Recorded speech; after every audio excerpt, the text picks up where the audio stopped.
Distinguished guests, the President of the United States, Joe Biden. Hey, buddy.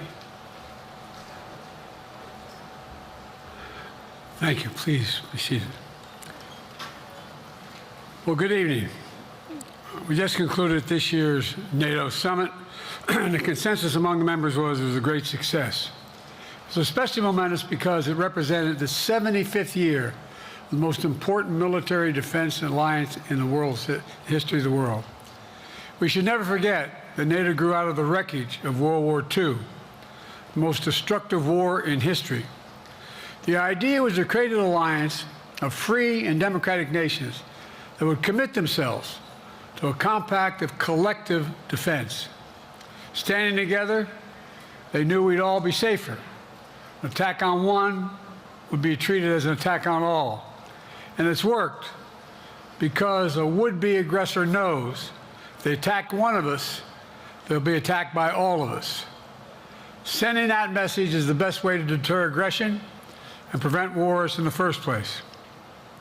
For those who thought NATO's time had passed, they got a rude awakening when Putin invaded Ukraine. Some of the oldest and deepest fears in Europe roared back to life because once again, a murderous madman was on the march. But this time, no one cowered in appeasement, especially the United States. We collected intelligence that Russia was planning to invade Ukraine months before the invasion. I directed the intelligence community to be a significant amount of intelligence to be declassified so I could start building an international coalition to oppose the invasion.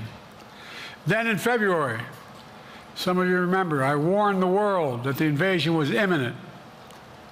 I rallied a coalition of 50 nations from Europe to Asia to help Ukraine defend itself. Many foreign policy experts thought, as Putin amassed Russian forces just 100 miles north of Kyiv, the capital of Ukraine, but Putin thought it was the mother home of Russia. The capital would fall in less than a week. But the Ukrainian people, backed by a coalition to help build, stopped them. Today, Kyiv still stands, and NATO stands stronger than it has ever been. During the week of this summit, several heads of states made it a point in their statements to thank the United States and to thank me personally for all that NATO has achieved. NATO is not only stronger, NATO is bigger because we led the charge to bring in Finland and Sweden into the alliance, and it makes a gigantic difference. Excuse me. Meanwhile, my predecessor has made it clear he has no commitment to NATO. He's made it clear that he would feel no obligation to honor Article 5. He's already told Putin, and I quote, "Do whatever the hell you want." In fact, the day after Putin invaded Ukraine, here's what he said. It was genius. It was wonderful. Some of you forgot that, but that's exactly what he said. But I made it clear, a strong NATO is essential to American security. And I believe the obligation of Article 5 is sacred. And I would remind all Americans, Article 5 is invoked only once in NATO's long history, and that was to defend America after 9/11. I made it clear that I will not bow down to Putin.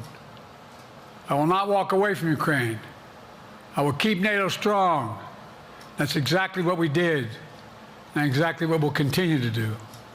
Now, the future of American policy is up to the American people. This is much more than the political question. It's more than that. It's a national security issue.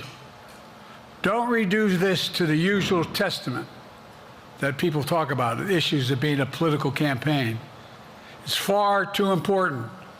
It's about the world we live in for decades to come.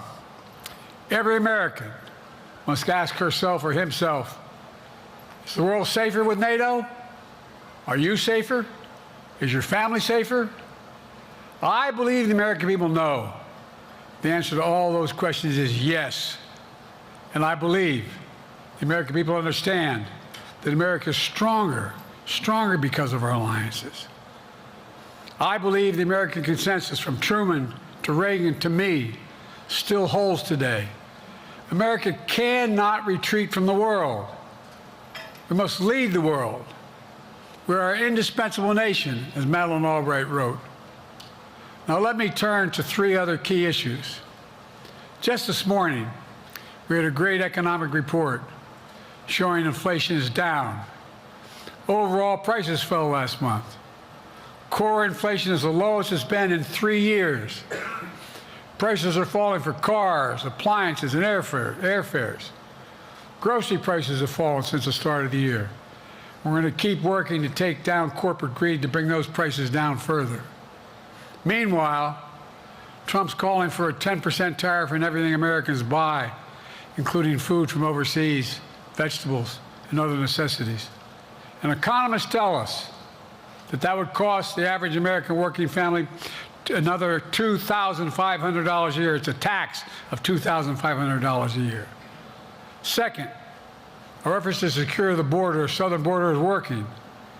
After Trump killed the bipartisan effort to secure the border, Republicans and Democrats had worked on, because he thought it would benefit me and make him a loser, Republicans walked away.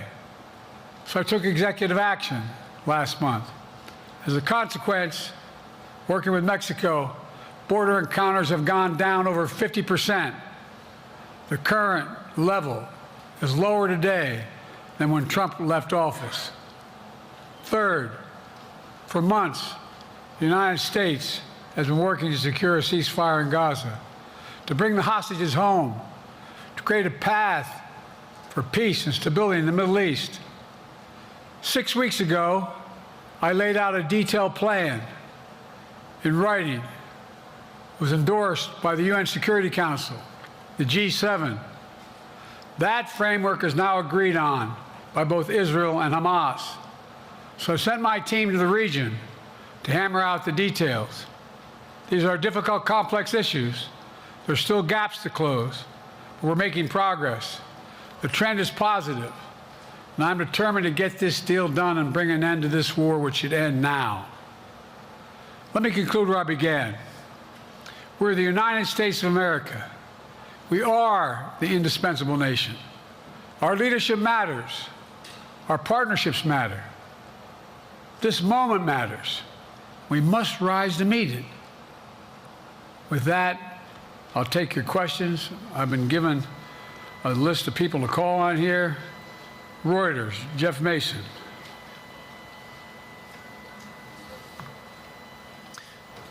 Mr. President, your political future has hung over the NATO summit a little bit this week. Speaker Pelosi made a point of suggesting that your decision on whether to stay in the race was still open. George Clooney and a handful of lawmakers have called on you to step aside. Reuters is reporting tonight that UAW leadership is concerned about your ability to win. UAW just endorsed me, but go ahead. Thank you. My question for you is, how are you incorporating these developments into your decision to stay? And separately, what concerns do you have about Vice President Harris's ability to beat Donald Trump if she were at the top of the ticket? Look, I wouldn't have picked Vice President Trump to be vice president, but I think she was not qualified to be president. So let's start there. Number one. The fact is that the consideration is that I think I'm the most qualified person to run for president. I beat him once, and I will beat him again. Secondly, the idea, I served in the Senate a long time. The idea that senators and congressmen running for office worry about the ticket is not unusual. And I might add, there are at least 5 presidents running or incumbent presidents who had lower numbers than I have now, later in the campaign. So there's a long way to go in this campaign. And so I'm just going to keep moving, and because, look, I got more work to do. We've got more work to finish. There's so much, we've made so much progress. Think about it. Think about where we are economically relative to the rest of the world. Name me a world leader who wouldn't want to trade places with our economy. We created over 800,000 manufacturing jobs, 1.5 million jobs. I mean, so things are moving. We got more to go. Working class people still need help. Corporate greed is still at large. Their prices, the corporate profits have doubled since the pandemic. They're coming down, and so I'm optimistic about where things are going. Danny Kemp, AFP. Thanks. Thank you, Mr. President. I wanted to ask you about your, you mixed up Presidents Zelensky and Putin earlier today. And you now have sort of your key allies, including the British Prime Minister, the President of France, and the German Chancellor having to step in and make excuses for you on that. And officials here are saying off the record that your decline has become noticeable. Hasn't this now, frankly, become damaging for America's standing in the world?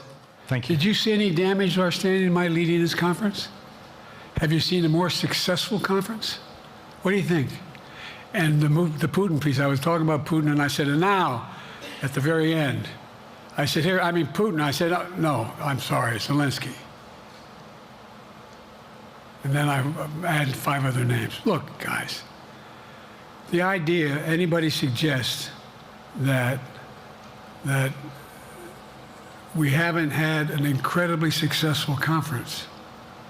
How many times did you hear in that conference, I know it sounds too self-serving, but other leaders, heads of state, in thanking me, saying the reason we're together is because of Biden, because Biden did the following. Look, folks, this is, well, anyway, I thought it was the most successful conference I've attended in a long time, and find me a world leader who didn't think it was. Next one, Nancy Cordes, CBS. Thank you, Mr. President. You mentioned other instances in history where presidents have faced a challenge, but what makes this moment in history so unique is that it is not your enemies who are calling on you to reconsider your decision to stay in the race. It's your friends, supporters, people who think you've done a great job over the past 4 years. Have you spent time thinking about what it would mean for your legacy, which you've worked decades to build, if you stay in the race, despite the concerns that voters say they have, and you lose to someone who you yourself have argued is unfit to return to the Oval Office? Well, look, I'm not in this for my legacy. I'm in this to complete the job I started. As you recall, understandably, many of you and many economists thought my initial initiatives that I put forward, can't do that, it's going to cause inflation, things are going to skyrocket, the debt's going to go up. What are you hearing now from mainstream economists? 16 economic Nobel laureates said I've done a hell of a job. That under my plans so far and what's going to happen in the future if I've reelected, that things are going to get much better. Our economy is growing. I was determined when I got elected to stop the trickle-down economic theory, that if the wealthy did very well, everybody else would do well. My dad was a well-read, decent guy. I don't remember much trickling down on his kitchen table. Middle-class people and working-class people need help. And so what happened is I decided to implement, was able to implement as president, what I believed when I was a senator. And that is that the way to build this economy is from the middle out and the bottom up. That way we grow the economy. And the wealthy still do very well. They do fine. And guess what? Find me an economist, a mainstream economist who said we haven't done well. What have we not done that isn't working right now? And so we got more to do, though. We got to finish the job. And by the way, I come from the corporate state of the world.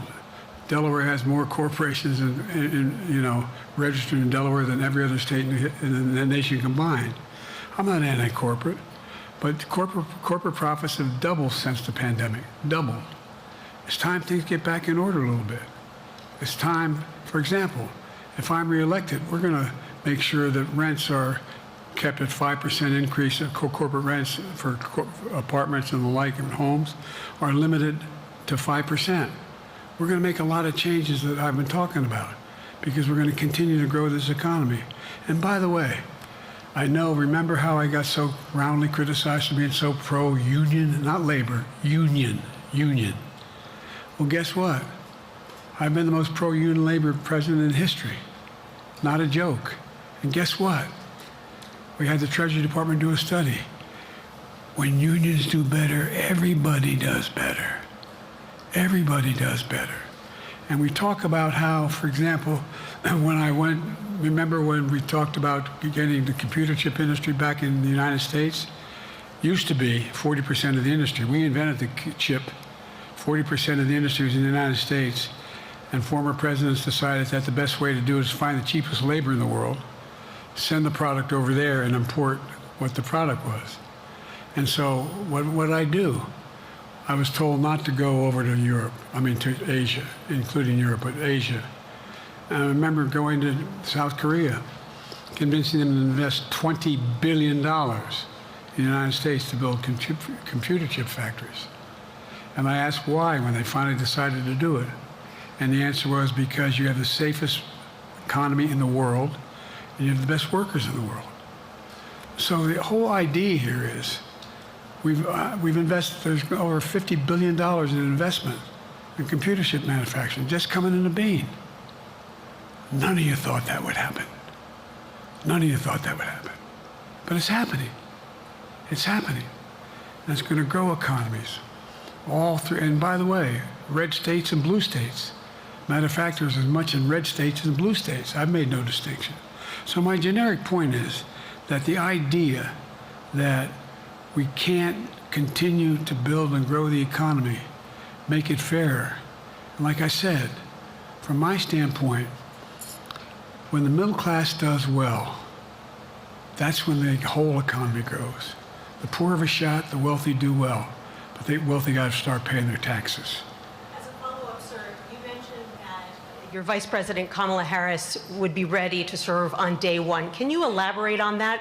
What is it about her attributes and her accomplishments over the last 4 years that make her ready to serve on day one if necessary? First of all, the way she's handled the issue of freedom of women's bodies to have control over their bodies. Secondly, her ability to handle almost any issue on the board. This was a hell of a prosecutor. She was a first-rate person, and in the Senate, she was really good. I wouldn't have picked her unless I thought she was qualified to be president. From the very beginning, I made no bones about that. She is qualified to be president. That's why I picked her. Felicia Schwartz, Financial Times. Thank you, Mr. President. Presidency is the most straining job in the world, and it's 24/7. How can you say you'll be up for that next year, in 2 years, in 4 years, given the limits you've acknowledged that you have today? The limits I've acknowledged I have? There's been reporting that you've acknowledged that you need to go to bed earlier and your evening around 8. That's not true. Look, what I said was, instead of my every day starting at 7 and going to bed at midnight, it'd be smarter for me to pace myself a little more. And I said, for example, the 8, 7, 6 stuff, instead of starting a fundraiser at 9 o'clock, start at 8 o'clock. People get to go home by 10 o'clock. That's what I'm talking about. I'm not talking about, and if you looked at my schedule since I made that stupid mistake in the campaign, in the debate, I mean, my schedule has been full bore. I've done, where's Trump been? Riding around in his golf cart, filling out his scorecard before he hits the ball? I mean, look, he's done virtually nothing. And I have, I don't know how many, don't hold me to it, roughly 20 major events. Some of them with thousands of people showing up. And so I just think it's better. I always have an inclination, whether I was playing sports or doing politics, just to keep going, not stop. I just got to just pace myself a little more. Pace myself. And the next debate, I'm not going to be traveling into 15 time zones a week before. Anyway, that's what it was about. That's what it was about. And by the way, even with that, I love my staff, but they add things all the time, at the very end. I'm catching hell from my wife for that. Anyway. I'm sorry, Zeke Miller, Associated Press. Thank you, Mr. President. Two questions for you. First, on the NATO summit, President Zelensky, in your meeting with him, he pressed you to lift your limitations on the Ukrainian use of American weapons, saying that, in his public remarks afterwards, saying that Ukraine cannot win the war unless those limitations are lifted. Are you reconsidering your position on that? And then secondly, following up on Felicia's question there, leaders of your own party have said that they're not worried about that debate. They're worried about the next bad night and the bad night after that. How can you reassure the American people that you are up to the task and that there won't be more bad nights at a debate stage or somewhere else? First thing about Zelensky asking for the ability to strike deep into Russia. We've allowed Zelensky to use American weapons in the near term and the near abroad into Russia. Whether or not he should be attacked. For example, should Zelensky, he's not, but if he had the capacity to strike Moscow, strike the Kremlin, would that make sense? It wouldn't. The question is, what's the best use of the weaponry he has and the weaponry we're getting to him? I've gotten a more long-range capacity as well as defensive capacity. And so our military is working. I'm following the advice of my commander-in-chief, the chief of staff of the military, as well as the Secretary of Defense and our intelligence people. And we're making a day-to-day basis on what they should and shouldn't go, how far they should go in. That's a logical thing to do. Second question related to Bad nights, sir. How can you reassure the American people that you won't have more bad nights, whether they be on a debate stage or on some matter of foreign policy? Well, I tell you what, the best way to assure them is the way I assure myself. And that is, am I getting the job done? Am I getting the job done? Can you name me somebody who's gotten more major piece of legislation passed in 3.5 years? I created 2,000 jobs just last week. So if I slow down, I can't get the job done. That's a sign that I shouldn't be doing it. But there's no indication of that yet. None. What do we got here?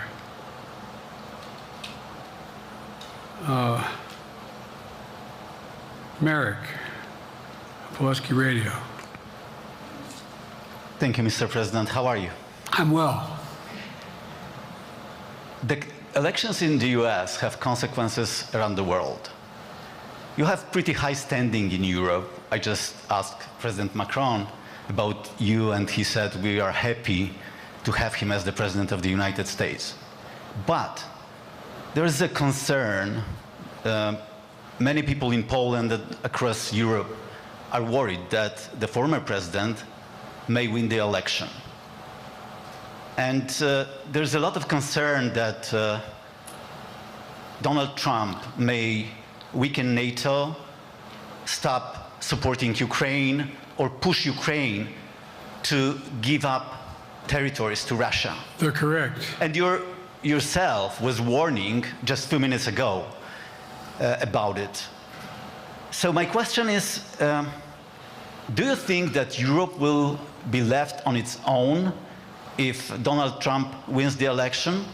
And what's your advice to European leaders to prepare for possible US disengagement? Well, look,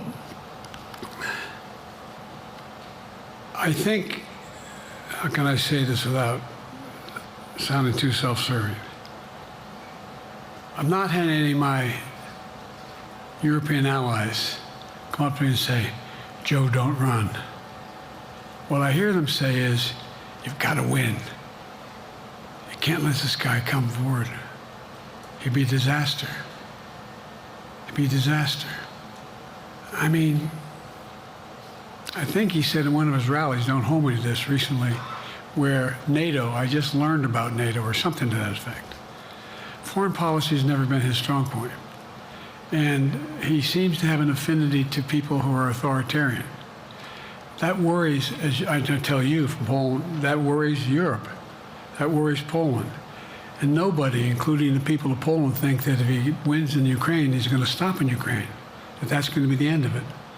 And so what I can say is, I think I'm the best qualified person to do the job, to make sure that Ukraine does not fall, that Ukraine succeeds, that the European alliance stays strong.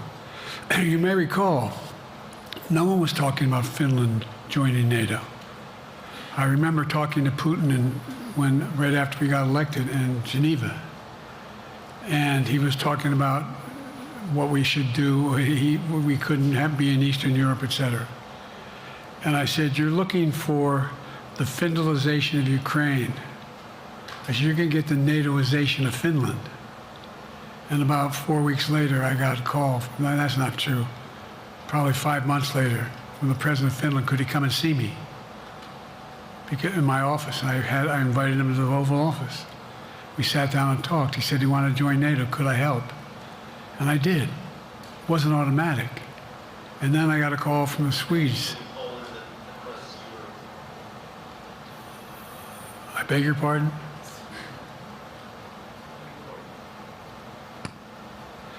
And so Finland joined NATO, 800-mile border, it's a significant, and they're already allies, but they weren't part of NATO. And you heard, I think you heard, maybe, I can't recall whether he said it publicly in our closed meeting, but he wouldn't mind it being repeated. He said, we decided in Finland, the people of Finland decided they had to be part of NATO. It was in our interest because of the joint ability to be together, to dissuade any attack on Finland. And the same thing with Sweden. It took a lot of selling to some folks, particularly in Turkey and other places, to agree to the expansion. But it expanded. And we're a hell of a lot stronger because of it. We're more secure because of it. And by the way, I was able to get 50 other nations, 50, to support Ukraine. 50. And we were able to bring about a coalition of Europe and Asia, Japan and South Korea. I just we talked about AUKUS, and we talked about the relationship between Australia, New Zealand, Japan, South Korea, the United States. We're making the world safer and stronger because we have to deal with the new arrangement that exists in the world. The Cold War is over. The post-war era is over. What is going to replace it? And I respectfully suggest I have a pretty good idea what that should be. I've convinced a lot of people to follow it, and we're just going to get stronger. David Sanger. Where's it? Thank you, Mr. President. Be nice, David. Mr. President, the NATO declaration that was issued yesterday was very notable because it described China as a decisive enabler of the war in Ukraine for its provision of critical goods to the Russians. That's part of a broader partnership that seems to have cemented in place in the past 2 or 3 years. I think one that you were a little bit doubtful of when we asked you about it some time ago. So I'd be interested to know whether you have a strategy now of trying to interrupt the partnership between China and Russia, and whether or not in a second term you would pursue that, if you could describe that strategy to us. And along the way, could you also tell us whether you think, just to follow up on Felicia's question, that if you were in a room with Vladimir Putin again, the way you were 3 years ago, or with President Xi, that a few years from now you will be able to go negotiate with them, handle them one-on-one? Well, the first part of the question is, we discussed and I raised in the NATO summit, and others raised, the future of China's involvement, what they're going to do, what they're doing with Russia in terms of accommodating facilitating them. They're getting access to additional. They're not supplying weapons themselves. They're supplying mechanisms for them to be able to get weapons. And China's position is basically, and I've spent more time with Xi Jinping than any world leader has, over 90 hours since being vice president all the way through, for real. And by the way, I handed all my notes. But my point is that Xi believes that China is a large enough market that they can entice any country, including European countries, to invest there in return for commitments from Europe to do A, B, C, or D, or not to do certain things. What's happened is we had a long discussion about what we cannot, we have to make clear China has to understand that if they are supplying Russia with information and capacity, along with working with North Korea and others to help Russia in armament, that they're not going to benefit economically as a consequence of that by getting the kind of investment they're looking for. And so, for example, we're in a situation where, and we've reestablished direct contact with China after that, remember the balloon, quote unquote, going down, and all of a sudden things came to an end? Well, we set up a new mechanism. There's a direct line between Xi and me, and our military has direct access to one another, and they contact one another when we have problems.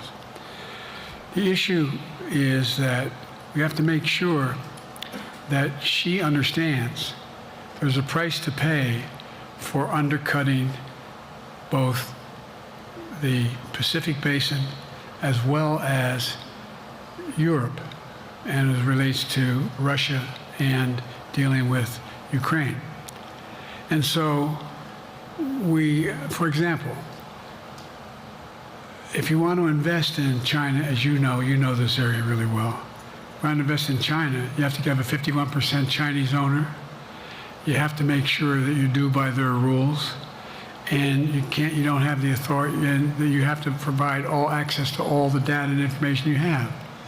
There was a while there, as you recall, the last administration and other administrations, where the access to that market was enticing enough to get companies to come in because they had access to over 1 billion people in a market, not 1 billion, but a lot of people in the market.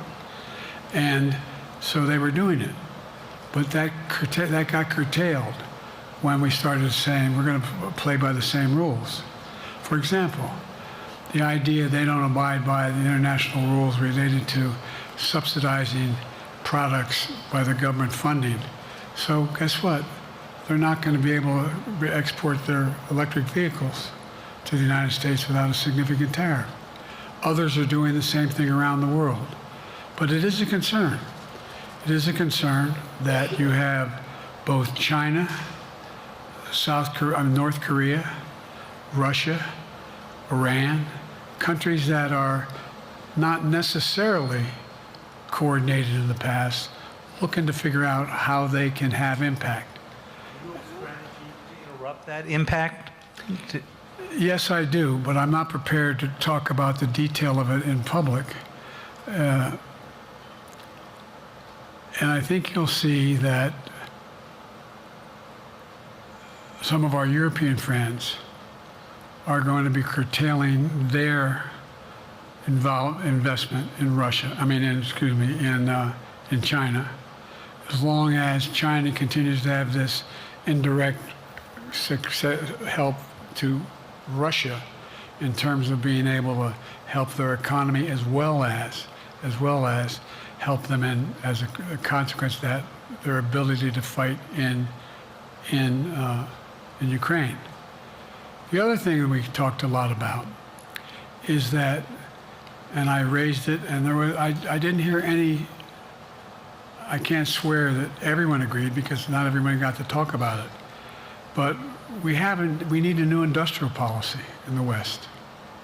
For example, we talked about how both the EU as well as NATO has to be able to begin to build their own munition capacity, has to be able to generate their own capacity to provide for weapons and the ability to, it came as a surprise to some of us how we had fallen behind in the West in terms of the ability to construct new material, new weaponry, new everything from vehicles to weapon systems.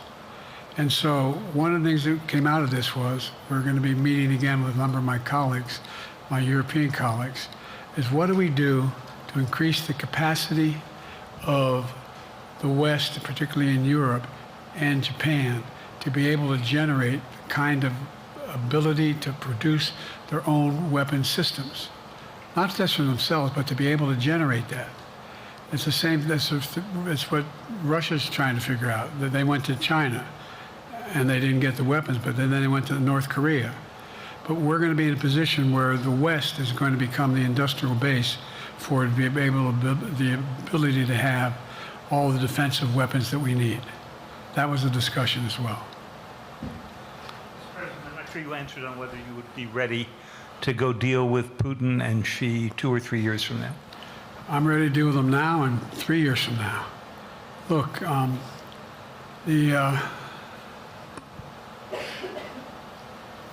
like I said, I'm dealing with Xi right now and direct contact with him.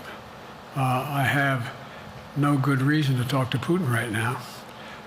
There's not much that he is prepared to do in terms of accommodating any change in his behavior. And, but there isn't any world leader I'm not prepared to deal with. But I understand the generic point is Putin ready to talk? I'm not ready to talk to Putin unless Putin's ready to change his behavior. And the idea, look, Putin's got a problem. First of all, in this war that he is supposedly have won, and by the way, I think, don't hold me to the exact number, but I think that Russia had 17.3% of Ukraine that they've conquered. Now it's 17.4. I mean, in terms of percentage of territory. They've not been very successful. They've caused horrible damage, loss of life, but they've also lost over 350,000 troops, military, killed or wounded. They have over 1 million people, particularly young people with technical capability, leaving Russia because they see no future there. They've got a problem. But what they do have control of is they are very good at controlling and running the public outcry that relates to how they use mechanisms to communicate with people. They lie like hell through the constituencies. They lie like hell about what's going on. And so the idea that we're going to be able to fundamentally change Russia in the near term is not likely. But one thing for certain, if we allow Russia to succeed in Ukraine, they're not stopping in Ukraine. I recommend, I know you know this because you've written about it, read Putin's speech after they moved in, what it was all about in Kyiv. It wasn't about just, anyway, read what his objective is. And anyway, but so I think that I'm prepared to talk to any leader who wants to talk, including if Putin called me and wanted to talk. Last time I talked to Putin was trying to get him to work on an arms control agreement related to nuclear weapons in space. That didn't go very far. So my point is, I'm prepared to talk to anybody, but I don't see any inclination. There is an inclination on the part of the Chinese to keep in contact with me because they're not sure where this all goes. And look what's happened in Asia. We have strengthened the Asian Pacific area more than anyone else has. We just put together with, today I brought on, I asked our NATO allies that we bring on the group from the South Pacific, Australia, New Zealand, Japan, Australia. I already mentioned Australia. And I met twice now, I think, with the 14 leaders of the Pacific Island nations. And we've slowed down what's going on there. We've slowed down China's reach. But there's a lot of work to do. This is a moving target, and I don't take it lightly. Assam from NPR. Thank you, Mr. President. Asma Khalid with NPR. I have two questions. Earlier, you spoke about the ceasefire plan between Israel and Hamas. We're now looking at 10 months of war, and I'm curious if there's anything that you feel personally you wish you would have done differently over the course of the war. And then secondly, if I may, I wanted to ask you about your presidential campaign. I remember covering your campaign in 2020, and there was a moment where you referred to yourself as a, quote, bridge candidacy, a transition to a younger generation of leaders. I want to understand what changed. Two things. Let's go back to when you talked about would I have changed anything that's happening with Israel and the Palestinians and the Palestinian movement. The answer is, as you recall, from the very beginning, I went to Israel, but I also got immediate contact with al-Sisi in Egypt. I met with the King of Jordan. I met with most of the Arab leaders to try to get a consensus going as to what had to be done to deal with getting more aid and food and medicine into the Gaza Strip. And we pushed it really hard. And Israel occasionally was less than cooperative, number one. The Israeli War Cabinet, I've been dealing with Israel since Golda Meir. Some of the reporters around here come here all the time have heard me say this. The first time I met with Golda Meir, I sat across from her at her desk, and her assistant was Rabin sitting next to me. That's how far back I go. I know Israel well, and I support Israel. But this war cabinet is one of the most conservative war cabinets in the history of Israel. And there's no ultimate answer other than a two-state solution here. And so what was able to be done in terms of the plan I put together was it would be a process for a two-state solution. And we get the Arab nations to, particularly from Egypt all the way to Saudi Arabia, to be in a position where they would cooperate in the transition so that they could keep the peace in Gaza without Israeli forces staying in Gaza. The question has been from the beginning, what's the day after in Gaza? And the day after in Gaza has to be, the end of the day after has to be no occupation by Israel on the Gaza Strip, as well as the ability for us to get in and out as rapidly as you can, all that's needed there. I've been disappointed that some of the things that I've put forward have not succeeded as well, like the port reattached from Cyprus. I was hopeful that would be more successful. But that's why when I went to Israel immediately after the massacres that occurred at the hands of Hamas, the one thing I said to the Israelis, and I met with the War Cabinet and with Bibi, don't make the same mistake America made after bin Laden. There's no need to occupy anywhere.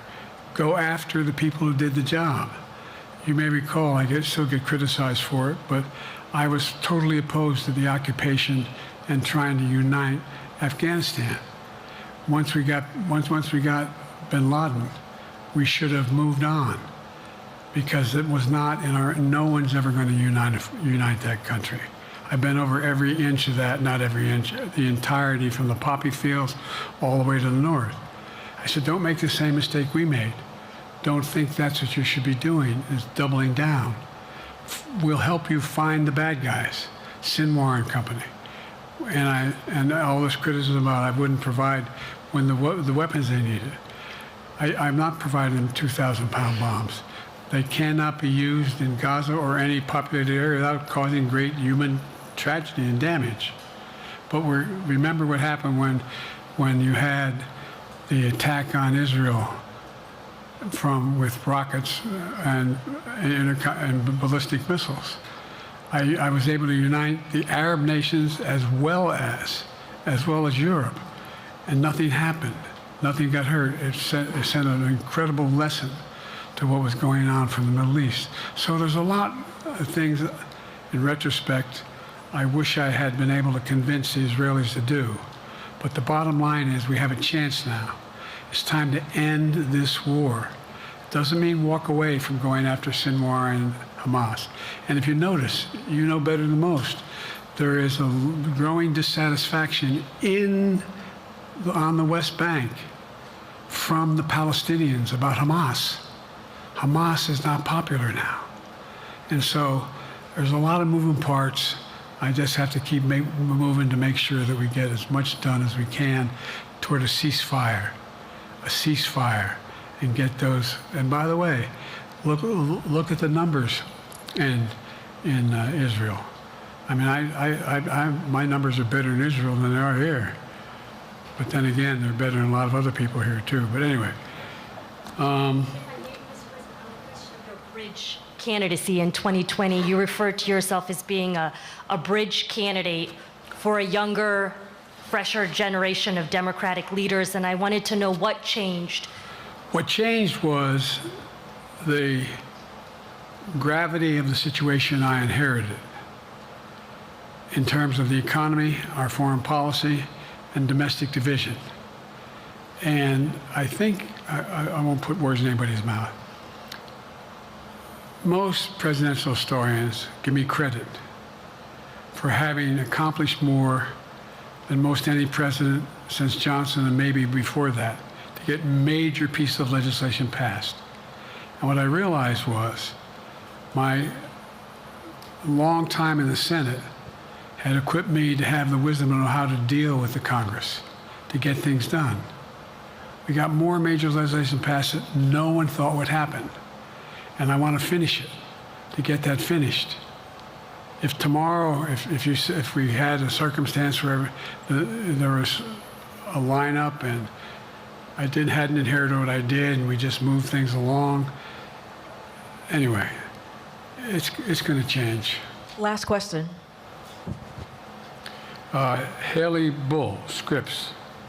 Or no, Josh Weingrove, I'm sorry, was the next one.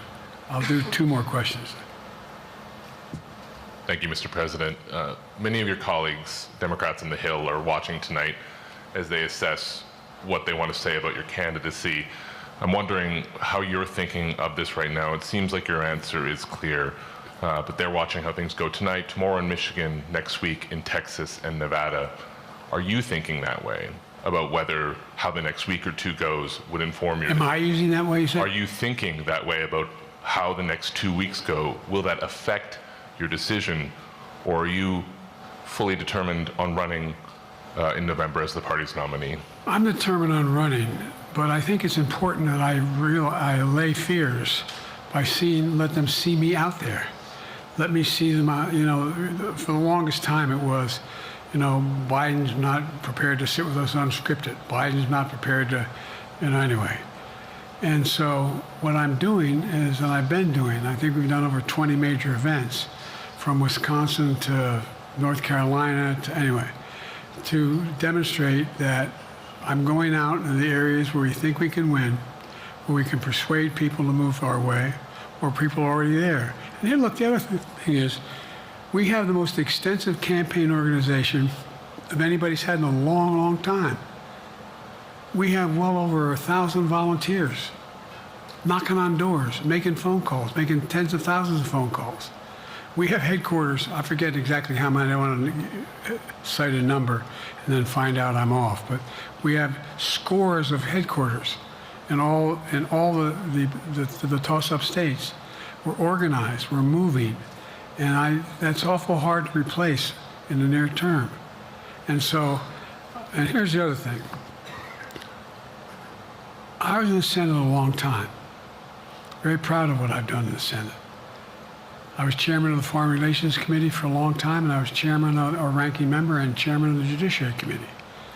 I'm going to be going down to the Johnson Library. Anyway, I'm going to be going around making the case of the things that I think we have to finish and how we can't afford to lose what we've done or backslide on civil rights, civil liberties, women's rights. There's that little button we have. Control guns, not girls. I mean, the idea We're sitting around. This is where Kamala's so good as well. We're sitting around. More children are killed by a bullet than any other cause of death. The United States of America. What the hell are we doing? What are we doing? We got a candidate saying, promise the NRA, don't worry, I'm not going to do anything. I'm not going to do anything. You got a Supreme Court that is what you might call the most conservative court in American history. This is ridiculous. There's so much we can do still, and I'm determined to get it done. It's about freedom. And by the way, I'll end this. Well, I'm not going to do that. Haley has to come up too. But I remember I made a speech on democracy in Philadelphia at Independence Hall. And I'm not being critical, just observing. The bulk of the press said, what the hell is he talking about that for? Democracy. You did. Democracy is not an issue. Democracy is not an issue. Except the polling data showed 60% of the people knew I was right, thought I was right. I'm not asking you a question. You don't have to answer, obviously. But do you think our democracy is under siege based on this court? Do you think democracy is under siege based on Project 2025? Do you think he means what he says when he says he's going to do away with the civil service, eliminate the Department of Education, make sure, I mean, we've never been here before. And that's the other reason why I didn't, you say, hand off to another generation. I've got to finish this job. I've got to finish this job because there's so much at stake. We've had some discussions over the past few days with your press secretary about the question of health exams.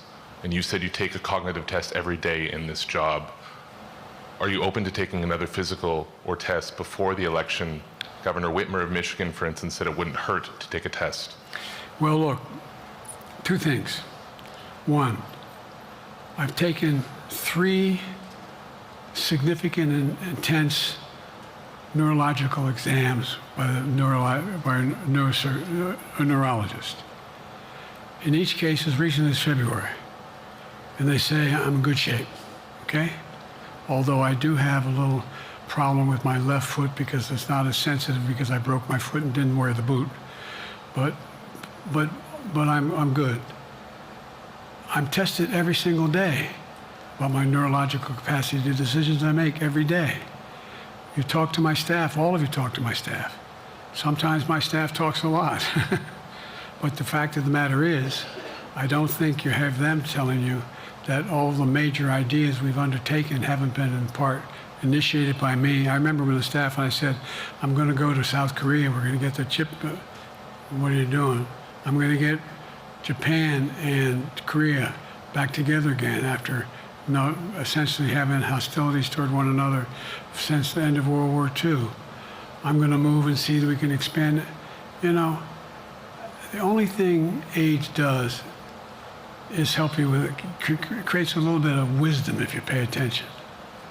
And so the point I'm making is, I think it's important that if the neurologist tells me he thinks I need another exam, and by the way, I've laid every bit of the record out, hadn't hidden a thing. You ought to ask Trump for his, okay? I laid it all out. And every single day I'm surrounded by good docs. If they think there's a problem, I promise you, or even if they don't think it's a problem, they think I should have a neurological exam again, I'll do it. But no one's suggesting that to me now. And I'll ask you another question. No matter what I did, no one's going to be satisfied. Did you have 7 docs? Did you have 2? Who'd you have? Did you do this? How many times did you? So I am not opposed if my doctors tell me I should have another neurological exam, I'll do it. But that's where I am. Haley Bull, Scripps. Thank you, Mr. President. You said you're making decisions on a day-to-day basis when it comes to support for Ukraine. Does that mean you have not closed the door on further considering lifting restrictions for U.S.-made weapons inside Russia? And if I may, your convention is coming up where your delegates are pledged to make you the official nominee If they have second thoughts, are they free to vote their conscience? Obviously, they're free to do whatever they want, but I get overwhelming support. Overwhelming support. I won, I forget how many votes I won in the primary. Overwhelming. And so tomorrow, if all of a sudden I show up at the convention, everybody says, we want somebody else, that's the democratic process. It's not going to happen. Even if that means they vote for someone else? Sure. Look, I'll end this with this. I served in the Senate a long time. I understand the impetus of candidates running for local office and whether they think the topic can help them or not.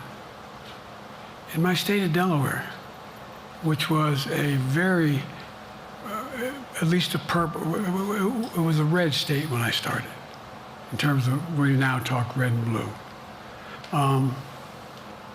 I don't recall most of the Democratic presidents winning my state when I was a candidate. The truth of the matter is I understand the self-interest of every candidate. If they think that, running with Biden at the top is going to hurt them, then they're going to run away. I get it.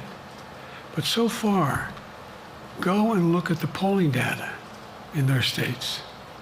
Look at the in-depth, and by the way, I think you'd all acknowledge, and you're all experts, I'm not being solicitous about the president, you're experts on this stuff. How accurate does anybody think the polls are these days? I can give you a series of polls where you have likely voters, me versus Trump, where I win all the time. When the unlikely voters vote, he wins sometimes. The bottom line is all the polling data right now, which I think is premature because the campaign really hasn't even started. I mean, it hadn't started in earnest yet. Most of the time, it doesn't start till after September, after Labor Day. So a lot can happen. But I think I'm the best I believe I'm the best qualified to govern. And I think I'm the best qualified to win. But there are other people who could beat Trump too. But it's awful start from scratch. And, we talk about, money raised. We're not doing bad. We got about $220 million in the bank. We're doing well. So with that, you want to follow up on any of that you just asked me? Yes. You earlier explained confidence in your vice president. Yes. If your team came back and showed you data that she would fare better against former President Donald Trump, would you reconsider your decision to stay in the race? No, unless they came back and said, there's no way you can win. Me. No one's saying that. No poll says that. Mr. President, okay. Thanks. This ends tonight's press conference. Thanks, everybody.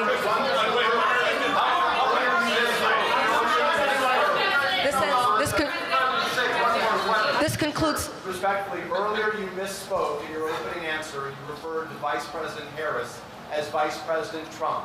Right now, Donald Trump is using that to mock your age and your memory. How do you combat that criticism from tonight? Listen to him. This concludes tonight's press conference. Thank you, everybody. Thanks, everyone.